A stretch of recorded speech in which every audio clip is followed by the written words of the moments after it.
നമസ്കാരം. ദർശന ടിവിയുടെ എല്ലാ പ്രിയപ്പെട്ട പ്രേക്ഷകർക്കും വിരുന്നിൻ്റെ ഒരു പുതിയ അധ്യായത്തിലേക്ക് ഹൃദ്യമായ സ്വാഗതം. വിരുന്നിൻ്റെ ടീം ഇപ്പോഴുള്ളത് ഖത്തറിലാണ്. ഖത്തറിലെ സാംസ്കാരിക സാമൂഹിക പ്രവർത്തന മേഖലകളിലും അതുപോലെ തന്നെ ബിസിനസ്സിൽ വളരെ വലിയ ഒരു സാമ്രാജ്യം കെട്ടിപ്പടുത്ത ഒരു വ്യക്തിയുണ്ട്, മിസ്റ്റർ ഷുക്കൂർ കിനാലൂർ. അദ്ദേഹം കോഴിക്കോട് ജില്ലയിലെ കിനാലൂർ എന്ന പ്രശസ്തമായ സ്ഥലത്തെ വളരെ പ്രശസ്തമായി നിൽക്കുന്ന ഒരു കുടുംബത്തിൽ നിന്നാണ് അദ്ദേഹത്തിൻ്റെ ബിസിനസ്സിലേക്കുള്ള വരവ് തന്നെ.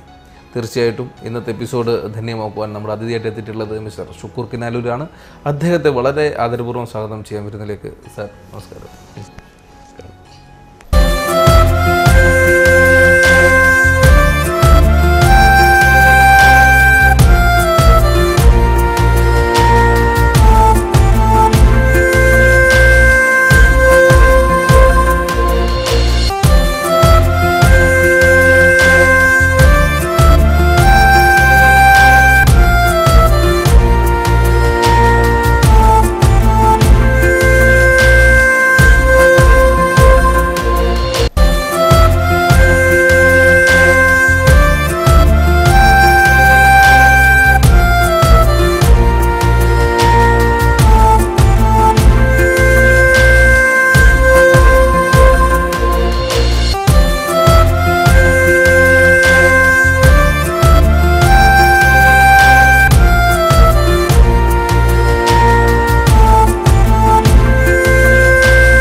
സർ, ആദ്യം തന്നെ ഖത്തറിലെ വളരെ പ്രമുഖമായ ഒരു കമ്പനിയാണ് എക്കോൺ ഗ്രൂപ്പ് ഓഫ് കമ്പനീസ്.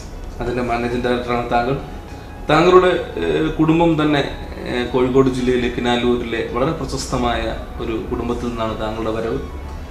താങ്കളുടെ കുടുംബത്തെക്കുറിച്ച് തന്നെ ആദ്യം തന്നെ ചോദിക്കാം. അതിനെക്കുറിച്ചൊന്ന് വിശദമാകൂ. കാരണം കോഴിക്കോടിലെ എല്ലാ മലയാളികൾക്കും അറിയാവുന്ന ഒരു ഫാമിലിയിൽ നിന്നാണ് താങ്കളുടെ വരവ്. എന്തുകൊണ്ട് തന്നെയാണ് ചോദ്യം, ഒന്ന് വിശദമാകും. ബാലുശ്ശേരിക്കടുത്ത കിനാലൂരിൽ പുത്തലത്ത് എന്ന വീട്ടുപേര്.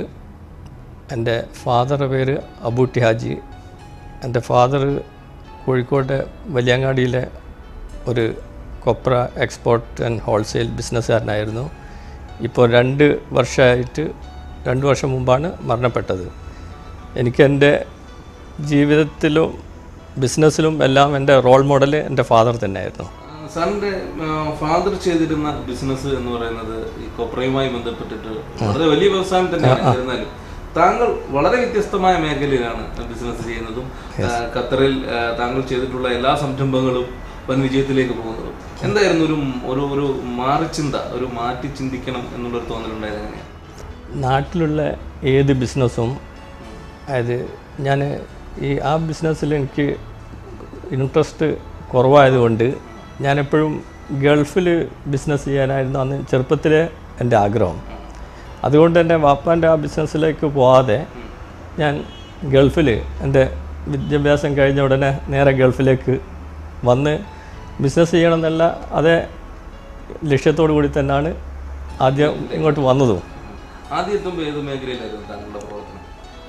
അത് ഞാൻ ആദ്യം ഇവിടെ വന്ന ഉടനെ ആദ്യമായിട്ട് ബിസിനസ്സിൽ ഒരു അൽഖാത്തർ ഏജൻസി എന്ന് പറഞ്ഞ ഒരു കാർഗോ സർവീസസ് ഉള്ള ബിസിനസ്സായിട്ട് എൻട്രി.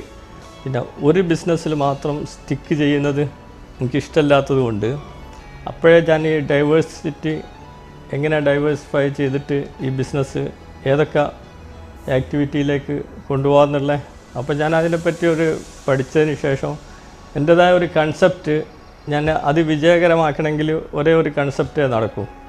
അപ്പോൾ നമ്മൾ ഓരോ ഫീൽഡിലെയും അതിൻ്റെ എക്സ്പെർട്ട് ആൾക്കാരെ തിരഞ്ഞെടുത്ത് അവർക്ക് ഒരു പാർട്ണർഷിപ്പ് കൊടുത്ത് അവർക്ക് മാനേജ്മെൻറ്റും കൊടുത്താൽ നമുക്ക് റിലാക്സ് ആയിട്ട് ആ ബിസിനസ് ചെയ്യാം. ആ ഒരു കൺസെപ്റ്റിലാണ് എല്ലാ ബിസിനസ്സും അതിനുശേഷം ഞാൻ മുന്നോട്ട് കൊണ്ടുപോയിട്ടുള്ളത്. അപ്പോൾ എപ്പോഴും എനിക്കൊരു റിലാക്സ് ടൈപ്പ് ബിസിനസ്സാണ് ഇഷ്ടം.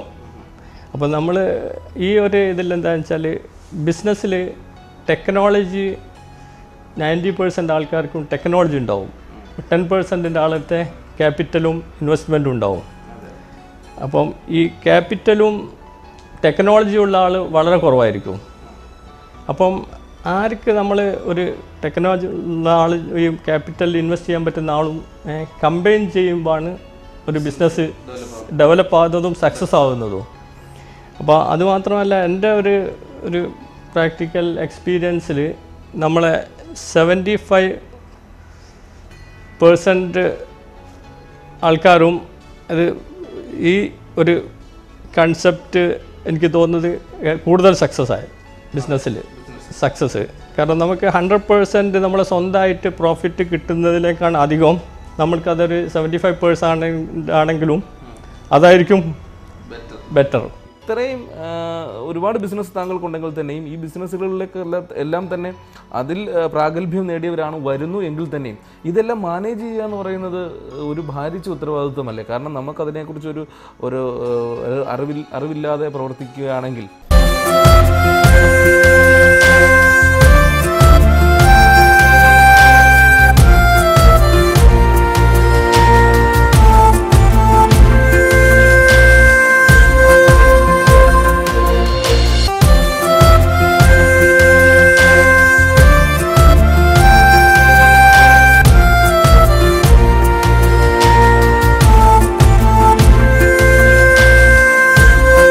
ഓരോ ബിസിനസ് തുടങ്ങുമ്പോഴും ഞാൻ എൻ്റെ ഒരു എക്സ്പീരിയൻസ് വെച്ചിട്ട് നമുക്കത് മാനേജ് ചെയ്യാനും കൂടി കഴിവുള്ള ആൾക്കാണ് ഈ പാർട്ട്ണർഷിപ്പ് നമ്മൾ കൊടുക്കുന്നത്. ഒന്നുകിൽ നമ്മൾ ഈ പ്രപ്പോസൽ നമ്മൾ അക്സെപ്റ്റ് ചെയ്യുമായിരിക്കും, അല്ലെങ്കിൽ നമ്മൾ അങ്ങനത്തെ ആൾക്കാർക്ക് അങ്ങോട്ട് ഓഫർ കൊടുക്കുകയായിരിക്കും. ഈ രണ്ടായാലും ഇത് ഫൈനൽ മാനേജ്മെൻറ്റ് മാത്രമേ പിന്നെ നമ്മൾ ചെയ്യേണ്ടതുള്ളൂ. ഡേ ടു ഡേ ഓപ്പറേഷൻസ് ആണ് എല്ലാ ബിസിനസ്സിൻ്റെയും ഏറ്റവും കൂടുതൽ ബുദ്ധിമുട്ടുള്ള ഒരു കാര്യം. അതേ സ്ഥാനത്ത് ഫൈനൽ മാനേജ്മെൻറ്റ് മീൻസ് അതിൻ്റെ നമ്മൾ എന്തെങ്കിലും അഡ്മിനിസ്ട്രേറ്റീവ് കാര്യങ്ങൾ മാത്രം നോക്കിയാൽ മതി.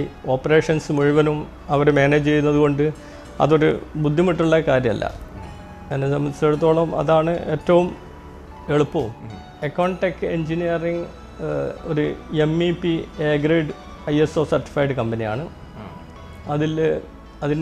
അതിൻ്റെ GM ആൻഡ് പാർട്ട്ണർ എന്ന് പറയുന്നത് മിസ്റ്റർ തോമസ് വെട്ടത്ത്, തൃശ്ശൂരുള്ള ആളാണ്. മിലിറ്ററിയിൽ നിന്ന് റിട്ടയറായിട്ട് വന്ന ഒരാളെ ആ ഒരു പ്രൊപ്പോസലിൽ അന്ന് സ്റ്റാർട്ട് ചെയ്ത കമ്പനിയാണ്. പ്രത്യേകിച്ച് ഒരു മിലിറ്ററിയിൽ നിന്ന് വരുന്ന ഒരാളെന്ന് പറയുമ്പോൾ ആ ഡിസിപ്ലിൻ കമ്പനിക്ക് ഉണ്ടാവുമല്ലോ. ഇപ്പോൾ ഇന്നൊരു 500 പേര് ജോലി ചെയ്യുന്ന ഒരു കമ്പനിയാണ് അത്, A ഗ്രേഡ് കമ്പനി. പിന്നീട് അക്കൗണ്ട് പ്രിൻറ്റിംഗ് പ്രസ് അവിടെ മിസ്റ്റർ മൊയ്തീൻകുട്ടി എന്ന് പറഞ്ഞാൽ മൊയ്തീൻകുട്ടി, മിസ്റ്റർ ഉമ്മർ മാടപ്പാട്ട്, അരുൺ, ഇവർ 3 പേരും കൂടി അന്ന് കൊണ്ടുവന്നൊരു പ്രൊപ്പോസലാണ്. അവർ 3 പേരും പ്രിൻറ്റിംഗ് ടെക്നോളജി പാസ്സായ ആൾക്കാരായിരുന്നു. ഇന്നത് ഒരു 10-15 വർഷം കൊണ്ട് ഇവിടുത്തെ ഒരു ലീഡിങ് കമ്പനിയായിട്ട് മാറിയിട്ടുണ്ട്. ഇന്നും അതിൻ്റെ GM ആൻഡ് പാർട്ട്ണർ മൊയ്തീൻകുട്ടിയായി ഇപ്പോഴും കണ്ടിന്യൂ ചെയ്തു പോവാണ്. പിന്നെ പ്രിൻറ്റിംഗ് പ്രസ് 3 ലൈൻ ഷിപ്പിംഗ്, അത് ഞാൻ ദുബായിൽ ആണ് അതിൻ്റെ മെയിൻ ഓഫീസ്. 3 ലൈൻ ഷിപ്പിംഗ് അതും ഒരു 10-15 വർഷമായ കമ്പനിയാണ്. 3 ലൈൻ ഷിപ്പിംഗ് ഒരു റഫീഖ്, എൻ്റെ തന്നെ റിലേറ്റീവ് റഫീഖ്, അതാണ് GM. അയാളെ ഞാൻ അതിന് GM ആയിട്ട് അപ്പോയിൻ്റ് ചെയ്ത് പാർട്ട്ണർഷിപ്പ് കൊടുത്തതിന് ശേഷം ഈ 10 വർഷം കൊണ്ട് അതിൻ്റെ ഒരു ഗ്രോത്ത് ട്രമെൻഡസ് ഗ്രോത്ത് ആയിരുന്നു. ഇന്നൊരു 125-150 ആൾക്കാർ വർക്ക് ചെയ്യുന്ന കമ്പനിയാണ്. ദുബായിൽ മെയിൻ ഓഫീസ്, ഖത്തറിലുണ്ട്, സൗദി. മീഡിയ പ്ലസ് അതിവിടെ വെൽ നോൺ കമ്പനിയാണ്. Event management mister Amanulla Vadakkangara ആണ് അതിൻ്റെ CEO ആൻഡ് മൈ പാർട്ട്ണർ. ശരിക്കും അത് ഞാൻ ഒരു ടീച്ചർ കം ജേർണലിസ്റ്റിന് ഇങ്ങനെ ഒരു ബിസിനസ്സിൽ ഇത്ര താല്പര്യപ്പെട്ട് ഇത്ര സക്സസ് ആക്കാൻ കഴിയുമെന്ന് അന്ന് ഞാൻ വിചാരിച്ചിട്ടില്ല. പക്ഷേ ഞാൻ എൻ്റെ ഒരു ഇമാജിനേഷൻ്റെ മേലായിരുന്നു പെർഫോമൻസ്. അതുകൊണ്ട് തന്നെ ഇന്ന് അത് ഇവിടുത്തെ ഒരു ലീഡിങ് ഇവൻറ്റ് മാനേജ്മെൻറ്റും പിന്നെ ഇവിടുത്തെ എല്ലാ കമ്മ്യൂണിറ്റി സോഷ്യൽ കാര്യങ്ങളിൽ അവയർനെസ് പ്രോഗ്രാമും ഇതുമായിട്ട് എന്നും ആക്റ്റീവായിട്ട് ഖത്തറിൽ പ്രവർത്തിക്കുന്ന ആളാണ്. അപ്പോൾ അതിൻ്റെ ഒരു സാറ്റിസ്ഫാക്ഷനും കൂടി അതിലുണ്ട്. ലാഭത്തിൽ മോർ ദാൻ പ്രോഫിറ്റ്. പിന്നെ പാൻഡോൺ അഡ്വർടൈസിങ് ഉണ്ട്, മിസ്റ്റർ അരുൺ കുമാർ. പിന്നെ ഒരു യൂറോപ്യൻ കമ്പനി ആയിട്ടുള്ള ഒരു ജോയിൻറ്റ് വെഞ്ചർ ഉണ്ട്, ജോൺ മെക്കനറി. അത് കോറിങ് ആൻഡ് ഡയമണ്ട് കട്ടിങ് അതൊരു സ്പെഷ്യലൈസ്ഡ് ഫീൽഡാണ്. ഒരു ഐറിഷ് കമ്പനി ആയിട്ടുള്ള ജോയിൻറ്റ് വെഞ്ചറാണ്. ഇനിയുള്ള പരിപാടികൾ ഇനി ഇപ്പോൾ എന്തായാലും ഒരു ബിസിനസ്സുകാരൻ്റെ ഒരു യാത്ര എന്ന് പറയുന്നത് നിൽക്കുന്നില്ല. പ്രത്യേകിച്ച് ഷുക്കൂർ കിനാലൂർ എന്ന് പറഞ്ഞത് താങ്കളുടെ ബിസിനസ് യാത്ര ഒരിക്കലും നിൽക്കുന്നില്ല എന്നുള്ളതാണ് സത്യം. പുതിയ പ്രോജക്റ്റുകൾ അല്ലെങ്കിൽ നമ്മുടെ ചിന്തകളിലുള്ള മറ്റു പ്രോജക്റ്റുകളെ കുറിച്ചൊന്ന് പറയാം. റീസെൻ്റ്ലി ഇപ്പോൾ 2013-14 നമ്മൾ കാര്യമായിട്ട് ഇപ്പോൾ ഒരു ഹോട്ടൽ ഒരു പ്രീ ഓപ്പണിംഗ് കഴിഞ്ഞിട്ടുണ്ട്. എലിഗൻസ് കാസിൽ എന്ന് പറഞ്ഞ ഒരു 3 സ്റ്റാർ ഹോട്ടലാണ്. അത് ഞാനും എൻ്റെ കസിനും പാർട്ട്ണർഷിപ്പായിട്ട് സ്റ്റാർട്ട് ചെയ്തതാണ്. വേറെ പുതിയ പ്രൊജക്റ്റുകൾ 2014 ഇപ്പം ഖത്തറിൽ പ്രൊജക്റ്റുകളൊന്നും തീരുമാനിച്ചിട്ടില്ല. മുമ്പിലുള്ള ഹോട്ടലാണ് ഇപ്പം ഹോട്ടലാണ് ഏറ്റവും ലാസ്റ്റിൽ ചെയ്തത്. പിന്നെ ചെറിയ ചെറിയ കമ്പനികൾ ഇപ്പം മകന് വേണ്ടിയിട്ട് 1-2 പുതിയ കമ്പനികൾ സ്റ്റാർട്ട് ചെയ്യുന്നുണ്ട്. ട്രേഡ് മാക്സ്, ടെക്നോമാക്സ് എന്നൊക്കെ പറഞ്ഞിട്ട്. താങ്കൾ ബിസിനസ്സിനെ കുറിച്ച് സംസാരിച്ചപ്പോൾ എല്ലാ കാര്യങ്ങളും പറഞ്ഞു എന്നാണ് താങ്കൾ വിശ്വസിക്കുന്നത്. പക്ഷേ എനിക്ക് ചോദിക്കാനുള്ളത് ഈ ഖത്തറിൽ തന്നെ വലിയൊരു കമ്പനിയുടെ ഉടമസ്ഥനാണ് താങ്കൾ. പ്രൊഫഷണൽ ക്ലീനിങ് എന്ന് പറയുന്ന വലിയൊരു കമ്പനി. അതിനെക്കുറിച്ച് താങ്കൾ പറഞ്ഞതേ ഇല്ല, മറന്നുപോയതാവാം എന്ന് ഞാൻ വിശ്വസിക്കുകയാണ്. അതിൻ്റെ വിശേഷങ്ങളൊന്ന് പറയൂ. കാരണം 400-ലധികം സ്റ്റാഫുകളുള്ള ഒരു കമ്പനിയാണ്. അതിനെ നമുക്ക് ചെറുതായി കാണാൻ കഴിയില്ല. സാർ അതിനെക്കുറിച്ചൊന്ന് വിശദമാക്കും. എൻ്റെ കസിൻ മിസ്റ്റർ അസ്ലം ആണ് അത് മാനേജ് ചെയ്യുന്നത്. അത് ഇവിടെ തന്നെ ഒരു റെപ്യൂട്ടഡ് ബിസിനസ് ആണ്. എൻ്റെ അതിലെ പാർട്ട്ണർ മിസ്റ്റർ അഹമ്മദ് അൽ റൈസ്, അയാൾ ഇവിടുത്തെ ഒരു റെപ്യൂട്ടഡ് ബിസിനസ് മാനും കൂടിയാണ്. ആ കമ്പനി ഇപ്പം ഒരു 500 ആളെ വർക്ക് ചെയ്യുന്ന ടോട്ടൽ ഗ്രൂപ്പിൽ ഒരു 1500 സ്റ്റാഫിൽ 80% മലയാളികളാണ്. അതല്ല 80% മലയാളികളാണ്. മലയാളികളെ തിരഞ്ഞെടുക്കാനുണ്ടായ കാരണം അത് ആ മലയാളികളെ തിരഞ്ഞെടുക്കാൻ ടെക്നിക്കലി എപ്പോഴും ഏറ്റവും കൂടുതൽ ശോഭിക്കുന്നത് മലയാളികളാണ്. പിന്നെ വേറൊരു കാര്യമായിട്ടുള്ള കാരണം അത് മാത്രമല്ല, മലയാളികൾ ജോലി 5, 10, 15 വർഷം ജോലിയിൽ കണ്ടിന്യൂ ചെയ്തു പോകും. അല്ലാതെ നാഷണാലിറ്റീസൊക്കെ ചിലപ്പോൾ 1 വർഷം 2 വർഷം കഴിയുമ്പോൾ അവർക്ക് പോകണം. അതെ, yes, especially Philippines, even Nepalese, അവർക്കൊക്കെ 2-3 വർഷം ജോലി ചെയ്താൽ അവർക്ക് തിരിച്ചു പോകണം.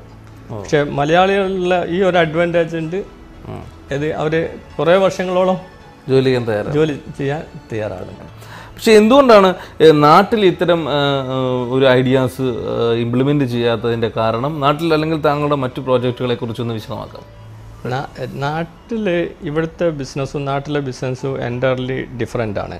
എനിക്ക് തോന്നുന്നത് നാട്ടിൽ നമ്മൾ ഏത് ബിസിനസ് സക്സസ് ആണെങ്കിൽ നമ്മളെ ഡയറക്റ്റ് ഇൻവോൾവ്മെൻറ്റ് വേണം. അതുകൊണ്ട് ഇവിടുത്തെ കൺസെപ്റ്റ് ഒരിക്കലും നാട്ടിൽ പ്രാക്ടിക്കലായിട്ട് വർക്കൗട്ട് ആവുമെന്ന് എനിക്ക് തോന്നുന്നില്ല. അതുകൊണ്ട് തന്നെ നമ്മളിപ്പോൾ ഈ പ്രോപ്പർട്ടീസിലൊക്കെ ഇൻവെസ്റ്റ് ചെയ്യുക, അത് ഓക്കെയാണ്. പ്രോപ്പർട്ടീസിൽ ഇൻവെസ്റ്റ് ചെയ്തിട്ടുണ്ട്.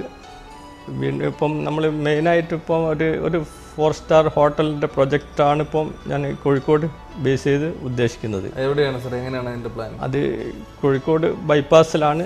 അതിൻ്റെ ലാൻഡ് രജിസ്ട്രേഷനും പ്രൊസീജിയറൊക്കെ കഴിഞ്ഞ് അതിൻ്റെ പ്ലാനിങ് നടന്നുകൊണ്ടിരിക്കുകയാണ്. അതല്ലേ, അതുകൊണ്ട് പ്രതീക്ഷിക്കാം. അതാണ് ഞാൻ നാട്ടിൽ ആദ്യമായിട്ടുള്ളൊരു പ്രൊജക്റ്റായിട്ട് ഉദ്ദേശിക്കുന്നത്. ഇവിടുത്തെ ഈ ഗൾഫിൽ ഒരാൾ വരുമ്പം അയാൾക്ക് വ്യക്തമായ ലക്ഷ്യങ്ങളുണ്ട്. നാട്ടിൽ ഒരാൾക്കും അത്ര അധികം ഒരു കമ്മിറ്റ്മെൻറ്റ് ഉണ്ടാവുമെന്ന് എനിക്ക് തോന്നുന്നില്ല. എൻ്റെ ഒരു അഭിപ്രായത്തിൽ സ്വന്തം മക്കൾക്കല്ലാതെ ഈവൻ ബ്രദേഴ്സിന് പോലും ഒരാളോടും അങ്ങോട്ടും ഇങ്ങോട്ടും കമ്മിറ്റ്മെൻറ്റ് ഉണ്ടാവണമെന്നില്ല. അതുകൊണ്ട് തന്നെ അതത്ര സക്സസ് ആക്കാൻ എളുപ്പമാണ്. നമ്മളൊരു ഡയറക്റ്റ് ഇൻവോൾവ്മെൻ്റ് ഇല്ലാതെ ഒരു ബിസിനസ്, അല്ലെങ്കിൽ ഒരു കോർപ്പറേറ്റ് ലെവലായിരിക്കണം, അല്ലാതെ ഒരു സാധാ ലെവൽ ബിസിനസ്സുകളൊന്നും അത്ര സക്സസ് ആവുമെന്ന് എനിക്ക് തോന്നുന്നില്ല. സാർ, ഇപ്പോൾ ഷുക്കൂർ കിനാലൂർ എന്ന വ്യക്തിയുടെ ബിസിനസ് ജീവിതത്തെക്കുറിച്ചും ഗൾഫ് മേഖലകളിൽ വ്യാപിച്ചു കിടക്കുന്ന അക്കൗണ്ട് ഗ്രൂപ്പിൻ്റെ പ്രവർത്തനങ്ങളെക്കുറിച്ചും നാട്ടിലെ പ്രോജക്റ്റുകളെക്കുറിച്ചുമൊക്കെ നമ്മൾ സംസാരിച്ചു. ഇനിയിപ്പോൾ ഈ താങ്കളുടെ ഈ ചാരിറ്റി പ്രവർത്തന രംഗം വളരെ പ്രാധാന്യം അറിയിക്കുന്ന ഒരു കാര്യമാണ്. കാരണം ഇപ്പോൾ ഗൾഫ് കിനാലൂർ എന്ന് പറയുന്ന സംഘടനയുടെ ദീർഘകാലത്തെ പ്രസിഡൻ്റായിരുന്നു താങ്കൾ. അതുപോലെ തന്നെ വളരെ വ്യത്യസ്തമായി എനിക്ക് തോന്നിയിട്ടുള്ളത് സാസ് ഫൗണ്ടേഷൻ ഫൗണ്ടേഷൻ എന്ന് പറയുന്ന ഒരു ഫൗണ്ടേഷൻ തന്നെ താങ്കൾ ഫോം ചെയ്തിരിക്കുകയാണ്. ഇതിൻ്റെ എല്ലാ പ്രവർത്തനങ്ങൾ ഈ ഒരു മേഖലയിലേക്ക് താങ്കളുടെ ഒരു കടന്നുവരവ് അതിനെക്കുറിച്ചും ഗൾഫ് കിനാലൂരിൻ്റെ വിശേഷങ്ങളെക്കുറിച്ചും സാസ് ഫൗണ്ടേഷൻ എന്താണ് എന്നതിനെക്കുറിച്ചും ആധികാരികമായ ഒരു മറുപടി. ഗൾഫ് കിനാലൂർ കമ്മിറ്റി എന്ന് പറഞ്ഞാൽ കംപ്ലീറ്റ് കിനാലൂർ പ്രദേശത്തുള്ള ആൾക്കാർക്ക് ഒന്നായിട്ട് എല്ലാ ഗൾഫ് കൺട്രീസിലും കൂടിയിട്ടുള്ള ഒരു സംഘടനയാണ്. അത് അപൂർവ സ്ഥലത്തെ അങ്ങനെ സംഘടന ഉള്ളൂ. ഏതെങ്കിലും എല്ലാം ഓരോ ഗൾഫ് കൺട്രീസ് ബേസ് ആയിരിക്കും. ഇത് കംപ്ലീറ്റ് ഗൾഫ് കിനാലൂർ ഒന്നായിട്ടുള്ള കോർഡിനേഷനുള്ള ഒരു സംഘടനയാണ്. അപ്പോൾ ആ നാടിൻ്റെ ഓരോ കാര്യങ്ങളിലും ഓരോ ആ കിനാലൂർ ബേസുള്ള എല്ലാ കാര്യങ്ങളിലും സജീവമായിട്ട് ഇടപെടുന്ന ഒരു സംഘടനയാണ്. ഇപ്പോഴും ഞാനതിൻ്റെ ചീഫ് പാട്രൺ തന്നെയാണ്. അതൊരു ജനറലാണ്. പക്ഷേ ഞാൻ ഇപ്പോൾ ഈ സാസ് ഫൗണ്ടേഷൻ എന്ന് പറഞ്ഞാൽ ശരിക്കും അത് ഷുക്കൂർ ആൻഡ് സൺസ് ഫൗണ്ടേഷൻ, അതാണ് സാസിൻ്റെ ഫുള്ള്. ഞാനതുകൊണ്ട് ഉദ്ദേശിക്കുന്നത് ഞാനിപ്പോൾ റീസെൻ്റ്ലി ഞാനിപ്പോൾ അത് സ്റ്റാർട്ട് ചെയ്യാനുണ്ടായ ഒരു കാരണം നമ്മളെ മക്കൾക്ക് വേണ്ടി എപ്പോഴും ബിസിനസ് ബേസ് ഉണ്ടാക്കി വെക്കും, എല്ലാം ഉണ്ടാക്കി വെക്കും. പക്ഷേ അതേ സമയം തന്നെ നമുക്കിപ്പോൾ കഴിയുന്ന സമയത്ത് ഒരു ചാരിറ്റി ഓർഗനൈസേഷൻ്റെ ഒരു ബേസും കൂടി അവർക്ക് അതിൽ പ്രവർത്തിക്കാൻ എളുപ്പമാവും. അതിലവർ അട്രാക്റ്റഡ് ആവണമെങ്കിൽ പ്രത്യേകിച്ച് ഈ ന്യൂ ജനറേഷന് ഇങ്ങനത്തെ കാര്യങ്ങളിൽ ചിന്തിക്കാൻ സമയം ഉണ്ടാവില്ല. അപ്പം നമ്മളായിട്ട് അത് തുടങ്ങി വെച്ചാൽ അത് അവർ ഫോളോ ചെയ്യും. പ്രത്യേകിച്ച് അവരെ എൻ്റെ കംപ്ലീറ്റ് ഫാമിലി മാത്രമാണ് അതിൻ്റെ മെമ്പേഴ്സ്. അപ്പോൾ എൻ്റെ ഫാമിലിക്ക് വേറെ ഒരു സംഘടന ഉണ്ടെങ്കിൽ പോലും എൻ്റെ ഫാമിലിക്ക് ഇപ്പം അവർക്ക് ബ്രദേഴ്സ് അബൂട്ടി ഹാജി ബ്രദേഴ്സ് എന്ന് പറഞ്ഞിട്ട് വലിയൊരു ട്രസ്റ്റ് ഉണ്ട്. എന്നാൽ പോലും അത് എൻ്റെ ഫാമിലിക്ക് അത് അവിടുത്തെ ഒരൊറ്റ കിനാലൂരിൻ്റെ കാര്യങ്ങളിൽ മാത്രം, എസ്പെഷ്യലി അത് പെൻഷൻ പോലത്തെ കാര്യങ്ങളിലും വിവാഹത്തിനൊക്കെ മാത്രമുള്ള കിനാലൂരിന് മാത്രമുള്ള ഒരു ട്രസ്റ്റാണത്. അതൊരു എടുത്തു പറയേണ്ട ഒരു കാര്യമാണ്. ഈ ഒരു ജനറേഷനിൽ അത്തരം ചിന്താഗതി ഇഞ്ചക്ട് ചെയ്യുക, അല്ലെങ്കിൽ അവർക്കതിന് ഒരു അടിത്തറ കിട്ടിക്കൊടുക്കുക എന്ന് പറയുന്നൊരു വലിയ കാര്യമാണ്. എന്താണ് സാറ് ഇപ്പോൾ അത്തരം ഒരു തീരുമാനത്തിലേക്ക് എത്താനുണ്ടായ സാഹചര്യം? എൻ്റെ ഫാദർ, ഞാൻ മുമ്പ് സൂചിപ്പിച്ചതുപോലെ എൻ്റെ ഫാദർ അടുത്തുനിന്നാണ് ഞാനിത് കാണുന്നത്, ഈ ചാരിറ്റി പ്രവർത്തനങ്ങൾ കാണുന്നത്. അതുകൊണ്ട് തന്നെ നമ്മളെ കാലശേഷവും ഇത് എല്ലാ നിലക്കും ഇത് കണ്ടിന്യൂ ചെയ്ത് പോകണം. അതവർ ഇപ്പോഴത്തെ നമ്മളെ ന്യൂ ജനറേഷന് എല്ലാം ഫാസ്റ്റാണ്, സമയം ഉണ്ടാവില്ല. പക്ഷേ നമ്മളൊരു ബേസും അതിനൊരു കണ്ടിന്യൂറ്റി കിട്ടണമെങ്കിൽ നമ്മളിപ്പോഴേ അത് തുടങ്ങി വെക്കണമെന്നുള്ളത് കൊണ്ടാണ് ഞാനത് ഒരു രജിസ്റ്റേർഡ് ട്രസ്റ്റായിട്ട് തന്നെ നമ്മൾ തന്നെ ഇപ്പം ബിസിനസ്സിൻ്റെ ഒരു ചെറിയ പെർസെൻറ്റേജ്, പ്രോഫിറ്റിൻ്റെ ഒരു പെർസെൻറ്റേജോ സക്കാത്ത് ഫണ്ടോ മാത്രം യൂസ് ചെയ്താൽ വളരെ സുഖമായിട്ട് പ്രവർത്തിക്കാൻ പറ്റുമെന്ന് അറിയുന്നത് കൊണ്ടും കൂടിയാണ് നമുക്ക് ഈ കഴിയുന്ന കാലത്ത് അത് ചെയ്താൽ മാത്രമേ. തീർച്ചയായിട്ടും. അപ്പോൾ ഇത് സ്വന്തം ഫാമിലി ട്രസ്റ്റ് ആയതുകൊണ്ട് നമ്മൾ തന്നെ ലാഭത്തിൻ്റെ ഇയർലി പ്രോഫിറ്റിൻ്റെ ഒരു പെർസെൻറ്റേജും പിന്നെ സക്കാത്ത് ഫണ്ടും മാത്രം യൂസ് ചെയ്താൽ തന്നെ വളരെ സുഖമായിട്ട് പ്രവർത്തിക്കുക എന്നുള്ളത് അറിയുന്നത് കൊണ്ട് തന്നെയാണ് ഇപ്പോഴേ അത് സ്റ്റാർട്ട് ചെയ്തത്.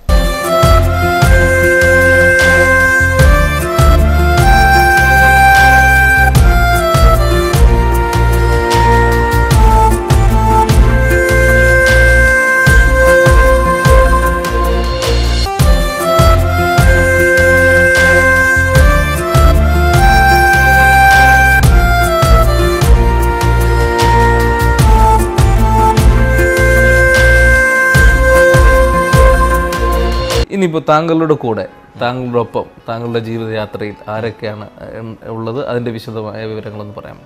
മൂത്ത ആളെ പേര് മുഹമ്മദ് ഷബീർ. ഇപ്പം റീസെൻ്റ്ലി 2 months ബാക്ക് എന്നെ അസിസ്റ്റ് ചെയ്യാനായിട്ട് ഗ്രൂപ്പിൽ ജോയിൻ ചെയ്തിട്ടുണ്ട്. രണ്ടാമത്തെ ആൾ മെക്കാനിക്കൽ എൻജിനീയറിങ് കഴിഞ്ഞിട്ട് ഇപ്പം മാസ്റ്റർ ഓഫ് മാനേജ്മെൻറ്റ് സ്റ്റഡീസിന് ഓസ്ട്രേലിയയിൽ പഠിക്കുകയാണ്, സിഡ്നി യൂണിവേഴ്സിറ്റിയിൽ. മൂന്നാമത്തെ ആൾ ഹാഷിം, ബാംഗ്ലൂർ ക്രൈസ്റ്റ് കോളേജിൽ BBA പഠിക്കുന്നത്. നാലാമത്തെ പെൺകുട്ടിയാണ് എൻ്റെ കൂടെ ഇവിടെ MES സ്കൂളിൽ 10th ക്ലാസ്സിൽ പഠിക്കുന്നത്. ഇവരെല്ലാവരും 12 വരെ ഇവിടെ ദോഹയിൽ തന്നെയാണ് പഠിച്ചത്. ഭാര്യ ഫൗസിയ. പിന്നെ മൂത്ത മകൻ ഇപ്പം കല്യാണം കഴിച്ചിട്ടുണ്ട്. അവൻ്റെ ഭാര്യൻ്റെ പേര് ആഷ്ന, ഒരു ഡെൻറ്റിസ്റ്റാണ് ആഷ്ന. അവരും ഇപ്പം ഇവിടെ നമ്മളിവിടെ തന്നെ ജോയിൻ ചെയ്തിട്ടുണ്ട്, സെറ്റിൽഡാണ്.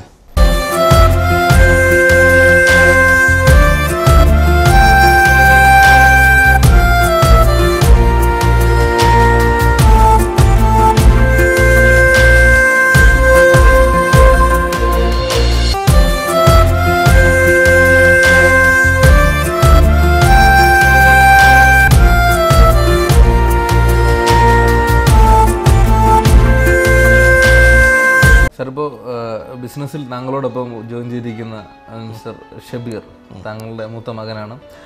അദ്ദേഹത്തിന് എങ്ങനെയാണ്, എന്തൊക്കെ മേഖലയിലേക്കാണ് താങ്കൾ വ്യാപിപ്പിക്കാൻ ഉദ്ദേശിച്ചിരിക്കുന്നതെന്ന് പറയാം? ഞാൻ ഷബീറിനോട് പറഞ്ഞത് ഇപ്പം റീസെൻ്റ്ലി ജോയിൻ ചെയ്തിട്ടേ ഉള്ളൂ. ഫസ്റ്റ് അതായത് ഈ മൊത്തം ഈ കാര്യങ്ങളിൽ ഇടപെടുന്നതിന് മുമ്പ് ചുരുങ്ങിയത് ഒരു വർഷം തന്നെങ്കിലും ഈ ഒന്ന് പഠിച്ചിട്ട് ഇവിടുത്തെ എല്ലാ കാര്യങ്ങളും പഠിച്ചതിന് ശേഷം ഏത് ഫീൽഡിലാണോ അവന് ഇൻട്രസ്റ്റ് അതിൽ നിൽക്കാൻ വേണ്ടിയിട്ടാണ് ഞാൻ പറഞ്ഞത്. ജനറൽ ഇൻട്രസ്റ്റും കൂടി പറഞ്ഞിട്ട് അതിനനുസരിച്ച് അല്ല. ജനറൽ മാനേജ്മെൻ്റ് ആയിട്ടാണെങ്കിൽ അങ്ങനെ, ഇൻഡിപെൻഡൻറ്റ് ബിസിനസ് വേണമെങ്കിൽ അങ്ങനെ. സാർ, എന്തായാലും ഈ ഒരു എപ്പിസോഡിൽ നമുക്ക് താങ്കളുടെ മകനായ മിസ്റ്റർ ഷബീറിനെ കൂടി ഇൻട്രൊഡ്യൂസ് ചെയ്ത് കഴിഞ്ഞാൽ അദ്ദേഹത്തിൻ്റെ വാക്കുകൾ, കാരണം ഒരു ന്യൂ ജനറേഷനാണ് അദ്ദേഹം, അദ്ദേഹത്തിൻ്റെ വാക്കുകളും നമുക്കൊന്ന് കേട്ടിട്ട് വേഗം നമുക്ക് തിരിച്ചു വരാം. ഇനി വിരുന്നിൻ്റെ ഇന്നത്തെ എപ്പിസോഡിൻ്റെ അതിഥിയായിട്ട് ഒരാൾ കൂടി എത്തിയിട്ടുണ്ട്. നമ്മുടെ ഷുക്കൂർ കിനാലൂർ സാറിൻ്റെ മകനാണ്. അദ്ദേഹം അക്കൗണ്ട് ഗ്രൂപ്പ് ഓഫ് കമ്പനീസിൻ്റെ ഡയറക്ടറാണ്. മിസ്റ്റർ ഷബീർ ഷുക്കൂർ, വളരെ ആദരപൂർവ്വം സ്വാഗതം ചെയ്യാൻ വരുന്നതിലേക്ക്. Sir, welcome to the show. ആദ്യം തന്നെ താങ്കളുടെ ഫാദർ മിസ്റ്റർ ഷുക്കൂർ കിനാലൂർ വളരെ വ്യത്യസ്തമായ ചിന്താഗതികളിലൂടെയാണ് ബിസിനസ്സിൽ ഡെവലപ്പ് ചെയ്തിട്ടുള്ളത്. താങ്കളുടെ ജീവിതത്തിൽ നിന്ന് നോക്കുമ്പോൾ അത് തീർച്ചയായിട്ടും താങ്കൾക്ക് മനസ്സിലാക്കുകയും ചെയ്യും. ഇപ്പോൾ ഒരു അദ്ദേഹത്തിൻ്റെ വാക്കുകൾ തന്നെ നമ്മളിപ്പോൾ കേട്ടതാണ്. അദ്ദേഹം ഒരു ന്യൂ ജനറേഷൻ ട്രെൻഡിന് തന്നെ തുടക്കം കുറിക്കുകയാണ് താങ്കളിലൂടെ. എങ്ങനെയാണ് ഈ ഒരു ബിസിനസ് ഗ്രൂപ്പിനെ കാണുന്നത്? താങ്കളുടെ ഫാദറിൻ്റെ ഒരു ബിസിനസ് പാഠവത്തെ താങ്കൾ എങ്ങനെ നോക്കിക്കാണും? ഞാനിപ്പോൾ ദോഹയിൽ ഇവിടെ തന്നെയാണ് പഠിച്ചത്, വളർന്നത് +2 വരെ. അതിനുശേഷം നാട്ടിലായിരുന്നു ഹയർ എഡ്യൂക്കേഷൻ. അത് കഴിഞ്ഞിപ്പോൾ റീസെൻ്റ്ലി 2 months ആയിട്ട് ജോയിൻ ചെയ്തിരിക്കുകയാണ്. എൻ്റെ ഫാദറിനെ കുറിച്ച് പറയുകയാണെങ്കിൽ, ഫാദറിൻ്റെ പേഴ്സണൽ ലൈഫ് ആണ് ഞാൻ കൂടുതലായിട്ട് നോക്കി പഠിക്കുന്നത്. അതിലുള്ള മൂല്യങ്ങൾ എങ്ങനെ എൻ്റെ ജീവിതത്തിൽ പകർത്താമെന്നാണ് ഞാൻ ബിസിനസ് പാഠത്തെ കുറിച്ച്. അത് ചെയ്യുമ്പോൾ തന്നെ ഓട്ടോമാറ്റിക്കലി നമ്മൾ ആ ബിസിനസ്സിലും അത് അപ്ലൈ ചെയ്ത് തുടങ്ങും. ഇപ്പോൾ ട്രേഡ് മാക്സ് പറഞ്ഞ ട്രേഡിംഗ് ഫേമാണ്, ടെക്നോമാക്സ് പറഞ്ഞാൽ IT റിലേറ്റഡ് നെറ്റ്വർക്കിംഗ് ഫേം. ഇത് രണ്ടുമാണ് ഇപ്പോൾ റീസെൻ്റ്ലി സ്റ്റാർട്ട് ചെയ്തത്. ഈ 2 months അത് എസ്റ്റാബ്ലിഷ് ചെയ്ത് എടുക്കാൻ പറ്റുമെന്നാണ് എൻ്റെ വിശ്വാസം. ഇപ്പോൾ താങ്കളുടെ ചിന്താഗതി അനുസരിച്ചിട്ട് ഈ ജീവകാരുണ്യ പ്രവർത്തനങ്ങളിൽ സജീവമാകുവാൻ വേണ്ടിയിട്ട് അതൊരു അടിച്ചേൽപ്പിക്കലായിട്ട് തോന്നാറുണ്ടോ? എന്തായിരുന്നു താങ്കളുടെ ഒരു ചിന്ത? ഒരിക്കലുമില്ല. കാരണം ഇപ്പോഴത്തെ ജനറേഷൻ, ഞാൻ ഉൾപ്പെടുന്ന, അങ്ങനെ ഒരു പ്ലാറ്റ്ഫോം കിട്ടുക എന്നുള്ളത് വളരെ നല്ലൊരു കാര്യമാണ്. ഇങ്ങനൊരു ട്രസ്റ്റിൻ്റെ ഒരു പ്രത്യേകത എന്ന് വെച്ചാൽ, ഓരോ കുട്ടി ജനിക്കുമ്പോഴും അല്ലെങ്കിൽ അതൊരു മെച്യൂരിറ്റി അച്ചീവ് ചെയ്യുന്ന ആ ഒരു പ്രായത്തിൽ automatically he will B A member or she will be A member.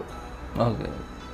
So അവർക്ക് ആഗ്രഹമുണ്ടെങ്കിൽ അവർക്ക് അതിൽ ടേക്ക് പാർട്ട് ചെയ്യാൻ എളുപ്പമാണ്. ഒരു വ്യക്തമായ പ്ലാനിങ്ങോട് കൂടിയിട്ട് നമ്മൾ ബിസിനസ്സിലൊക്കെ അപ്ലൈ ചെയ്യുന്ന ആ ഒരു സ്ട്രാറ്റജി യൂസ് ചെയ്തുകൊണ്ട് ചാരിറ്റിയിൽ എങ്ങനെ പ്രവർത്തിക്കാൻ പറ്റും എന്നുള്ളത് ആണ് ശ്രമിക്കുന്നത്. എന്തായാലും ഇത്രയും സമയം താങ്കളുടെ ഫാദറിൻ്റെ വാക്കിൽ നിന്നും ഒരു ഗ്യാപ്പ് കണ്ടെത്തിയാണ് നമ്മൾ താങ്കളിലേക്ക് എത്തിയത്. തീർച്ചയായിട്ടും ഇത്രയും സമയം നമ്മളോടൊപ്പം ചിലവഴിച്ചുള്ള നന്ദി. Thank you very much.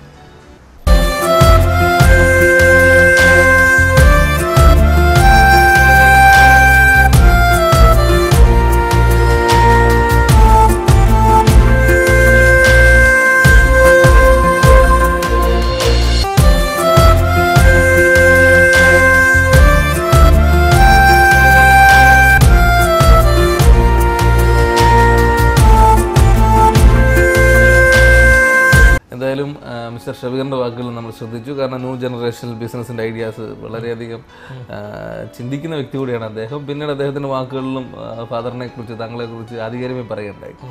ഇനിയിപ്പോൾ നമ്മുടെ പ്രിയപ്പെട്ട പ്രേക്ഷകരോട്, കാരണം യുവ ബിസിനസ്സുകാരോട്, അല്ലെങ്കിൽ ബിസിനസ് രംഗത്തേക്ക് ഇറങ്ങുവാൻ ആഗ്രഹിക്കുന്ന വ്യക്തികളോട് താങ്കൾക്ക് കൊടുക്കാനുള്ള ഒരു നിർദ്ദേശം, അത് വളരെ വിലപ്പെട്ടതാണ്.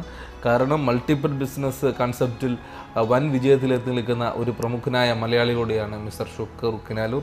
അതുകൊണ്ട് തന്നെയാണ് എൻ്റെ ചോദ്യം. പുതിയ ബിസിനസ് സ്റ്റാർട്ട് ചെയ്യുന്നവർക്ക്, നമ്മളെ മുൻ പ്രസിഡൻ്റ് എപ്പോഴും പറഞ്ഞിട്ടല്ലോ, യു ഷുഡ് ഹാവ് ഡ്രീംസ് നമുക്ക് ഡ്രീംസ് വേണം, എപ്പോഴും കോൺഫിഡൻസും വേണം, പോസിറ്റീവ് ആറ്റിറ്റ്യൂഡ്. ഏത് ബിസിനസ്സിലായാലും കരിയറിലായാലും പോസിറ്റീവ് ആറ്റിറ്റ്യൂഡ് ഉണ്ടെങ്കിൽ സക്സസ്ഫുൾ ആവും.